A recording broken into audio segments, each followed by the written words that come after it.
Clay. Welcome to another League of Legends video. This is going to be the next installment of my Unconventional Builds series, or Champions, or whatever you would like to call it. And this is going to feature not me playing Graves, but actually Nautilus on support. So Nautilus is generally considered to be a jungler, somebody who is picked generally for the jungle role, and, you know, kind of this tanky, high CC, lockdown kind of guy. But, you know, my friend Dave and I, we have been playing a lot of duos together, and he's been playing a lot of Nautilus in the bot lane as a support, and it's actually been working pretty darn well, and I wanted to do a video on it and talk about it. So I think it's pretty interesting. We have a pretty good game. I'm playing Graves, he's playing Nautilus. We're duoing together. He's going to go ahead and throw down a ward for our jungle Pantheon to make sure his red doesn't get stolen. They had a jungle Kha'Zix, and anytime you are facing a very strong early game jungler, like maybe Kha'Zix or Lee Sin or Udyr or something like that, it's always best to just put down some early wards to prevent from some counter jungling. You know, knowledge is power. It's one of those things where if you can see it coming, you oftentimes can make the right call and respond appropriately. This is just kind of a random thing, but so when I start up LoL Replay, the default camera is like right here, but I can zoom it up to here. This is normal, I think. If this seems like too far back, feel free to leave a comment. But anyways, we're going to keep going. So let's talk a little bit about Nautilus as a support. So the main reason that you'd play Nautilus as a support is because he is a walking CC machine. He has a stun on his passive. I'm sorry, a root on his passive. He has a hook on his Q. He's got a slow on his W. I'm sorry, on his E, and then he's got his ultimate has a knock-up and a stun. So he just has a metric crowd control, a ton of crowd control. You can see getting a nice stun right there, or getting hook, leading to a little bit of a fair, even trade. But, you know, so the main reason to play Nautilus as a support is because he packs a ton of CC. And I remember the first game that we kind of were like, hey, we should really run this. I think we were facing a Katarina and a Master Yi on the same team. They might even have had Kha'Zix on that team as well. So they were like the ultimate reset team, you know, to just do tons of work. Some really nice trading damage right there. So, like, you know, we went into this saying, like, holy cows, we need some crowd control to stop these guys from getting all these resets and wrecking us. And so we're like, hey, why don't we pick Nautilus? You know, he's got a lot of crowd control, probably more than any other champion in the game. And, you know, he'll do a nice job of, a really nice hook forcing the Misfortune Flash there. He'll do a really nice job of making sure that we can stay alive and stay safe. And I think it would work pretty darn well. And it actually did work really well. Master Yi got a lot of kills early on, but once we got into team fights, you know, the Nautilus would just ult whoever was, you know, the most high priority target, and then, you know, go auto attack people to get the root, and, you know, just throw out all of his crowd control. And he was just extremely disruptive and hard to deal with. So overall, I think it was really strong. And so I think there are some natural comparisons maybe, you know, because he's a little bit tankier, he's got a lot of crowd control, so I think the natural comparisons are maybe to either Leona or Alistar. And so let's talk about those. So Alistar, I think, is a little bit more of a linebacker. I kind of think of Alistar as like the ultimate bodyguard. You know, he's a champion who is extremely good at peeling and at protecting. So, you know, he's got his knock up and his knock away. So, you know, and you can chain those two together in interesting ways, but, you know, his ultimate job, I think, is like defense. You know, he's almost a little bit like Janna in that regard, that he's like one of the ultimate peelers. Whereas I think Nautilus is a little bit more like Leona in that he's a little bit more well suited to go aggressive. His abilities lend very nicely for going aggressive. Rather than being, you know, a little bit more solely relegated to being a little bit more peel-based. You can see Pantheon actually going for the kill. I'm going to pick it up with a flash, and Nautilus actually picks up that last one, but that's alright. In a tower dive situation like that, it's just whoever takes the kill, just take it. You know, you don't want to die under tower. So a nice double kill right there in the dive from Pantheon. Pretty well executed by us. And so off to a really good start. Up 18 to 35, 1-0-1 versus 0-1-0 compared to Misfortune. So definitely off to a good start. And then if we compare him to Leona, which I think is fair, I think that there are some interesting distinctions. So first up, I think Leona has an advantage in that she is more naturally tanky. If we look at Leona's W versus Nautilus's W, Nautilus gets a shield, whereas Leona gets a bonus armor and magic resist. And I would kind of say that the bonus armor and magic resist is stronger, just because it's giving you these raw stats, which can combine with the stats that you buy. So if you buy a Sightstone, if you buy a Giant's Belt, those stats are going to be even better. Whereas with a shield, I think shields generally scale better with resistances, and it's just a little bit different. You can break the shield, and then the shield is done, but you can't, break through armor and magic resist. It's just there until the duration runs out. So in some ways, I think that Leona maybe has an upper hand in terms of natural tankiness. She also has a little bit of an advantage in that her E, her Zenith Blade, her main engagement tool, can go through a minion wave. Whereas Nautilus, you can see right here, he actually did a really nice combo onto Annie, helped me pick up that kill. His hook is his primary way of initiating a fight, and that is, just like Blitzcrank or Thresh, it needs to, you can't go through a minion wave. It will collide with the nearest enemy unit. So that's something to keep in mind.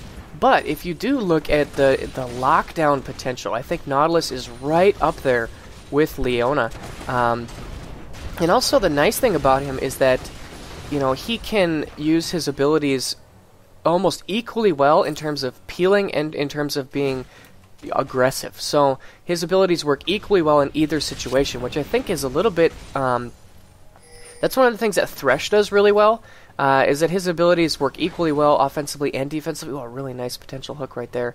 That for sure would have led to a kill. We're both level 6 and feeling very strong. But, like Leona, I think, again, is another support who works better going offensive than defensive.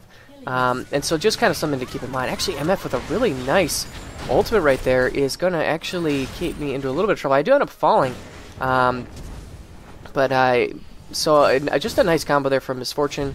And I didn't really play that situation very well. She took advantage of the brush pretty nicely. And the Annie and Misfortune is a pretty bursty combo, so because I was a little bit lower health, I did get taken out. But still, that's a mistake that we made, but I think we'll be alright. But anyways, to continue the comparisons, so... Also, I think that Nautilus is a little bit... He's a little bit less mobile, maybe, than some of the other, he's kind of just like this big, burly, tanky guy who isn't as quite as mobile, and, he's a little bit more straightforward in terms of playmaking.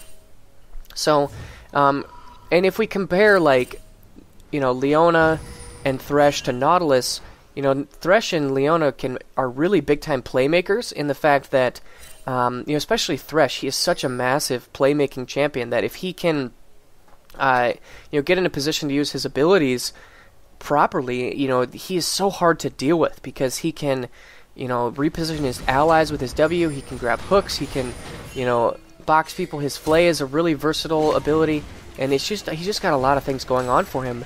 And Leona as well, with her ultimate, she can make some crazy awesome plays with her ultimate, and in terms of, setting people up, initiating fights. She's really, really good at that. Whereas I guess I would say that, Nautilus is a little bit less strong of a pure playmaker. His hook combo can certainly lock somebody down. A hook into a passive auto attack, into the slow, and then even into an ultimate is like a tremendous amount of lockdown. But it isn't necessarily, this game-changing playmaking ability in the same sense that some of those other supports have. So he's a little bit more, I guess, straightforward. And just that all he's going to really do is just lock people down with hard crowd control. And so I guess that's kind of the niche and the distinction that I think he brings to a team is, maybe he doesn't offer quite the same level of just pure playmaking ability, but he does bring, so much crowd control. And, one thing too, especially I think with his passive, because his passive is associated with his auto attacks, it means that his potential to lock, multiple targets down is almost infinitely greater than, because it's not cooldown based. It's just based on how many auto attacks, and obviously you can't root the same target over and over again.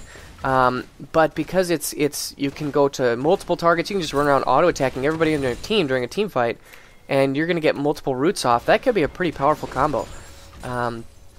So that's a nice thing in his favor. But I do really think that, like I said, Nautilus has his advantages, and the main advantage is just that his crowd control is just massive. I mean, if you compare him, like I said, I've been comparing him to these other supports all day long, the biggest advantage that he has is just that he has, you know, one more crowd control than any of those other champions. Thresh, he's got, ooh, there's a nice combo, but I'm kind of on the run here, and I might end up falling. I do end up Eing and flashing away, so they're giving us a little bit of fits right now.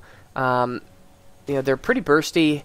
Annie's going straight AP, and we haven't quite been able to coordinate our crowd control together quite as much. And maybe that's one thing to say about Nautilus, is just that he probably doesn't bring the same level of damage to a lane that someone like Annie, especially, even Leona could be compared.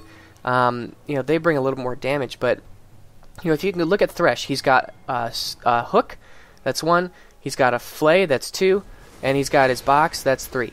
You know, his passive and his W don't provide any lockdown potential, so 3 crowd controls. If we look at Leona, her Q is a stun, her E has a little bit of a root, and her ultimate has a slow/stun. That's 3.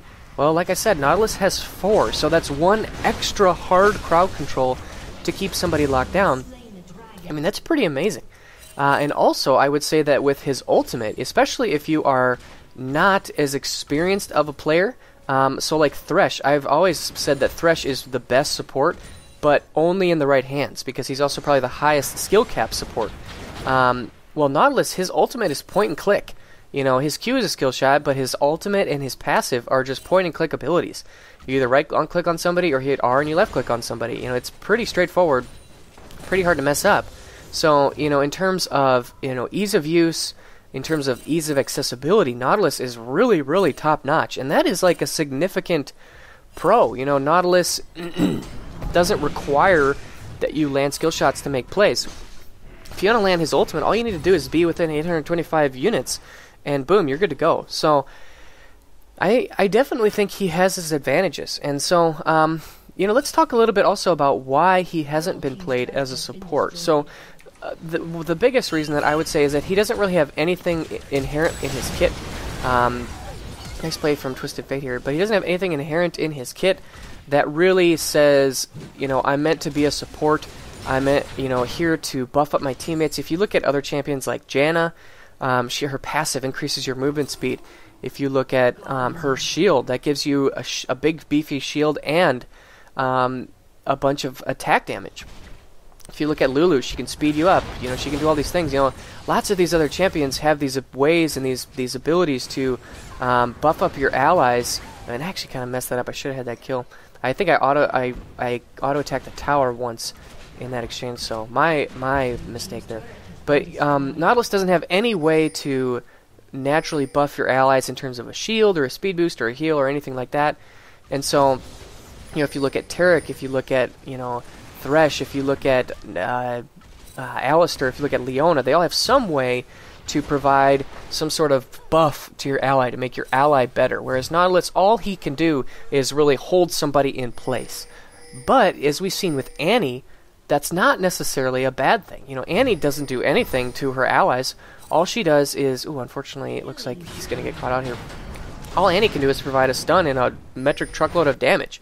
And so, you know, that's something to keep in mind as well, that, you know, supports are, I think, have shifted towards crowd control and away from the ability to buff allies. If you look at something like Nidalee support, you know, that is generally heralded as a troll pick or a terrible, so, you know, a lot of times people will just get really mad at you if you pick Nidalee as a support, even though she has her W, shreds armor magic resist, her E heals and gives attack speed, so she's got lots of ways to, you know, make her allies better, but she has 0 hard CC.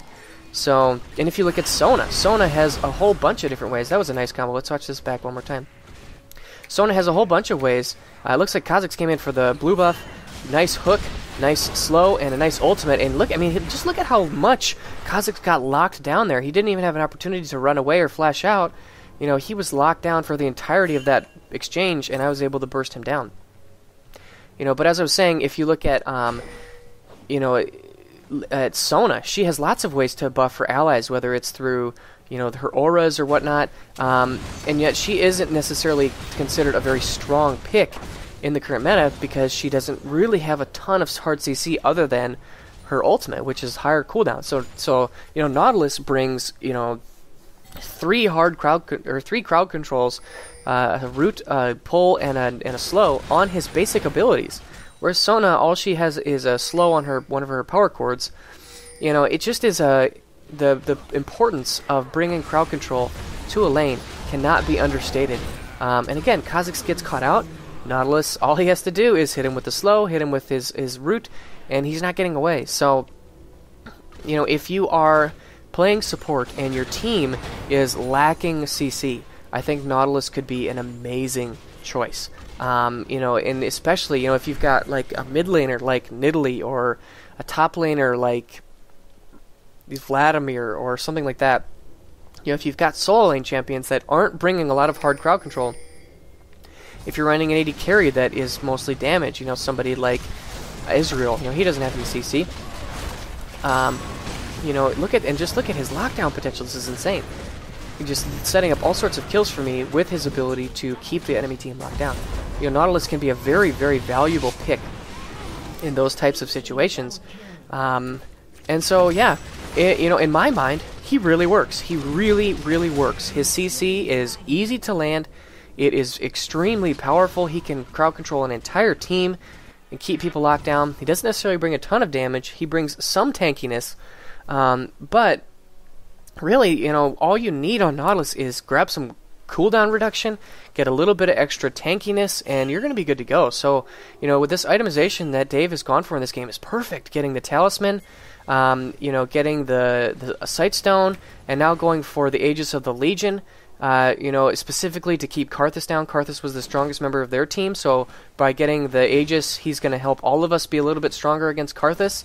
You know, it's just a really powerful combination, and now he's got everything he needs. He's got CDR, he's got a little bit of health to scale his shield. Oh, a very close pull right there. And, you know, how he's good to go, and especially, you know, if you look, I am really strong right now. I don't need another support to bring damage. I don't need a support to do anything except keep people locked down in one place to give me enough time to get kills. I'm 9-1 and 2. You know, I've got BT, Shiv, Last Whisper, and another longsword, which will go towards an Infinity Edge. I mean, I am massive at 26 minutes into the game. And so, you know, all I need from my support right now is to keep people locked down. And especially, you know, if you look at their team, Kha'Zix, Trundle, Karthus, these champions are ones that are going to be looking to dive onto me, into the backline. And they're going to have a really, really hard time getting there in time because of all the lockdown that Nautilus brings. So, you know, he's a little bit of a one-trick pony because all he does is lock people down. But the question is that trick valuable? And in my mind, I would say yes, 110% yes. And it's, you know, especially if you look at the jungle meta right now, Nautilus is really out of the jungle meta. Ooh, a big fight right here that I missed. And this was actually, I mean, this was a really, really good fight for Nautilus. If you look at what Dave was doing here, he was playing this fight perfectly. So keep an eye on this. I'm actually going to zoom out the camera a little bit and slow this down. So I'm in the back line, and I'm just trying to DPS onto Trundle. But Nautilus, if you look, he identifies the Misfortune ultimate and knocks her up with his ultimate immediately. He gets the stun with his passive. He's exhausting her. He's doing everything he can to keep Misfortune out of the fight. And so basically what we're doing right now is we're trading a support for an AD carry. You know, Nautilus is shutting down Misfortune almost single-handedly. And, you know, it just is insane how much work he's doing right now to keep her locked down. Now Twisted Fate comes in. But again, Nautilus is keeping these two so bottled up that I've had time to DPS Trundle, got the kill onto him, also got the kill on Kha'Zix, and now I'm moving in to pick up and finish off these other guys. You know, there is the kill onto, you know, Misfortune. Now we're looking for Annie. I believe Karthus just teleported in on the backside. There's a really nice hook that he landed, and I'm going to finish off Annie right there. Now Karthus comes in, he wants to party. Well, hey, here's an auto attack. Boom, you're dead. You know, it's one of those situations where, you know, at the end of that fight, things were crazy, things were chaotic.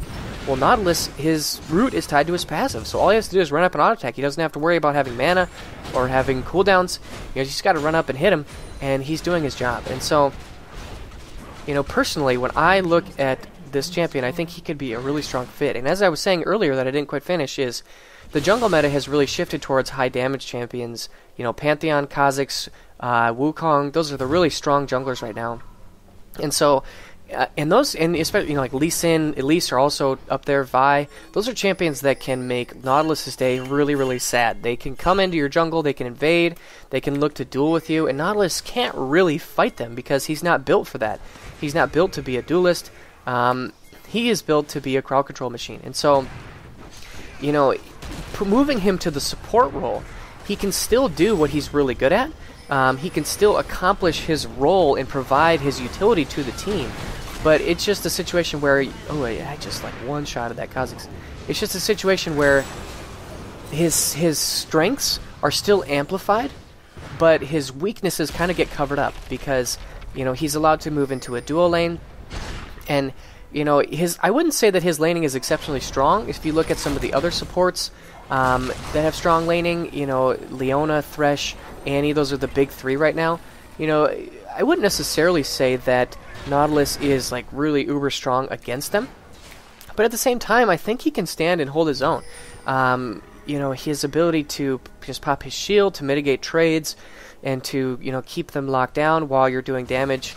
I think it could be really good, and especially if you pair him with a bursty AD carry. You know, I specifically picked Graves this game intentionally because I thought that the burstiness of Graves could be really well suited to Nautilus's CC, so that, you know, when you lock somebody down, even if you're not doing a lot of damage, excuse me, even if you're not doing a lot of damage, if you can pair him with somebody who's really bursty like Graves, by the time that crowd control is done, the trade is over and you've already lost. Like, there's no coming back when somebody as bursty as Graves is allowed to unload his full combo on you. You know, you're pretty much just screwed. So, I think Nautilus is a really good pick. You know, other really bursty ADs would be Lucian, perhaps even Jinx, Graves, maybe even somebody like Twitch could work.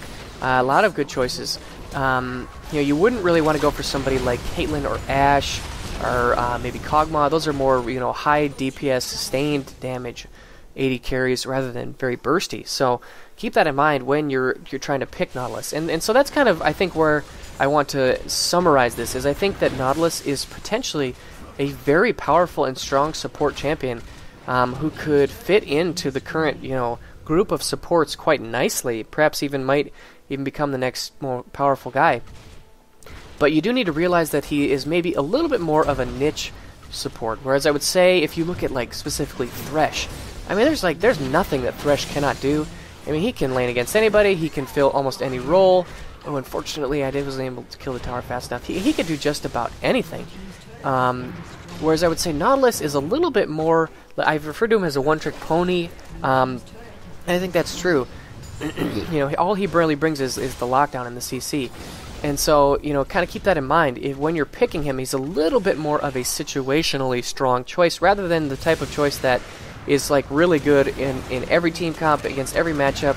You know, the one type of champion that you can insta-lock and play with safety no matter what. I wouldn't necessarily say that Nautilus is like that. I would more say that he is really, really strong in certain situations. So, like I had mentioned before, I played a game.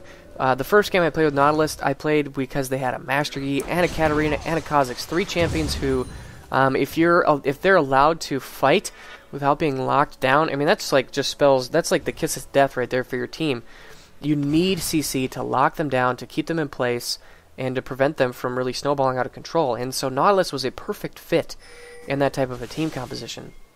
So keep that in mind. You know, his weaknesses are that he doesn't really provide that much damage. He doesn't really provide, you know, a tremendous lane presence. You know, like I said, Leona can go through creeps. Thresh has all the tools that he provides. Annie has a lot of damage and CC on her own. You know, Nautilus doesn't necessarily have the same power in lane. But, you know, when you move into these teamfight situations, Nautilus, I think, is just as strong as any of these other champions. You know, he doesn't really need very much gold to be effective. Like I said, all you need is some CDR and some defensive stats, and you're going to be good to go. And, you know, he can really be effective. And in this game, you know, I'm up to 18-1-6 right now, so I'm having a really good game. And in no doubt, that is very much in part to this Nautilus's play. You look at this engage right here, onto Misfortune, and we just blow her up. and now I immediately also pick off Karthus. So like this team fight is over almost before it even started. I picked off Annie. There I pick off Kha'Zix. You know, let's watch this one more time, because this was all the initiation of Nautilus getting the hook onto Misfortune, throwing out his slow. There she gets the kill. He's going to ult onto Kha'Zix. Look at how quickly he transitioned from one high priority target to the next. And look at Kha'Zix right now. He's sitting here in the back. He's not able to jump in onto a squishy target. There he jumps over the wall to try and get the assassination onto me, but I just blew him up before he even had a chance. So a beautiful team fight right there, and just goes to show how effective he can be. You know, and if you look at our team composition, Nautilus fits perfectly. We've got Kale, tremendous scaling, tremendously high damage. Pantheon, really, really high damage as well. You know, Twisted Fate, you know, not necessarily the highest damage AP mid in the world, but still, you know, not necessarily somebody who's, I would consider, a utility mage. So our team, and then Graves, a 21-7 Graves with a full build. You know, damage, you know, good stun and damage. All we need to run our composition is a little bit of tankiness, a little bit of initiation, and a lot of crowd control, and that's exactly what Nautilus brings. So I hope you guys enjoyed the video, and definitely consider Nautilus support. When you're looking at your team composition, if your team needs lockdown, needs CC, needs some tankiness, I think Nautilus could be a really good fit. He doesn't need that much gold to be effective, and if you can get out of his laning phase, which isn't necessarily the strongest, and into more of this team fight situation where his lockdown is even better, I think he's a really powerful pick. So anyways, I hope you guys enjoyed this video, and I kind of secretly hope that Nautilus finds a little bit more of a home in the support role. I think he could be a strong fit. So anyways, I hope you guys enjoyed this video. Let me know your thoughts down below, and I'll see you soon. Bye.